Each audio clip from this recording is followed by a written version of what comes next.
утро на телеканале «Россия» продолжают «Вести Чувашия». В студии Екатерина Данилова. Здравствуйте, на календаре среда, 27 июля. В республике объявлен желтый уровень опасности. По данным гидромедцентра Чувашии, местами воздух прогреется до плюс 30-31 градуса. Жара не отступит вплоть до 29 июля. Спасатели Чувашии предупреждают, в полдень не следует долго находиться на солнце, а перед выходом на улицу необходимо защищать кожу солнцезащитным кремом.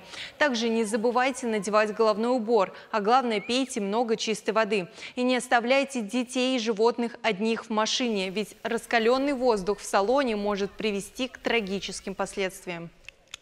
Уважаемые жители и гости нашей республики, Главное управление ЧС России по Чувашской республике просит вас соблюдать правила пожарной безопасности и безопасности людей на водных объектах.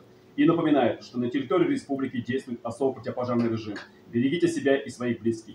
Телефоны экстренных служб 01 101 112.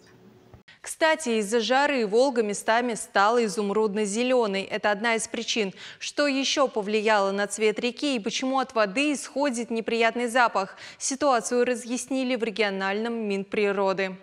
Цветение Волги – явление ежегодное. Влияет на это не только жара, но и небольшая глубина Чебоксарского водохранилища, также застаивание воды. Почему же течение реки слабое? В министерстве объяснили, причина – это ГЭС. Если до строительства гидроэлектростанции вода преодолевала расстояние от Валдая до Астрахани за месяц, то сейчас это может тянуться годами. Отсюда и зеленая вязкая жижа вдоль берега, разлагающиеся водоросли, неприятный запах возникает как раз из-за их гниения.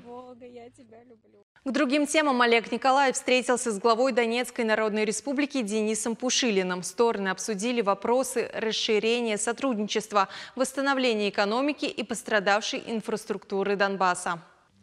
Сейчас электротехнический кластер Чувашии оказывает помощь в восстановлении промышленности Донбасса. Олег Николаев отметил, что уже все готово, чтобы в кратчайшие сроки запустить два предприятия. Это Донецкий и Торезский электротехнические заводы, где планируется создать более 100 новых рабочих мест, а выручка сможет достигать порядка 500 миллионов рублей. Также в Донецкой Народной Республике планируется наладить производство дверей и окон. Изучается и возможность поставок тракторной техники. В эти дни в Донецкой Народной Республике находятся и артисты чувашской эстрады. Среди них эстрадный певец Алексей Шадриков, актер Чувашского молодежного театра Сергей Кувшинов, Диана Павлова, лауреат всероссийского конкурса «Серебряный голос», заслуженная артистка Чувашии Екатерина Петрова, а также Мария Гущина, солистка Чувашского академического ансамбля песни и танца. С концертами они объедут 5 городов Донецкой Народной Республики. 2 кинотеатра Чувашии вошли в список фонда кино. Что это значит? Сейчас расскажем.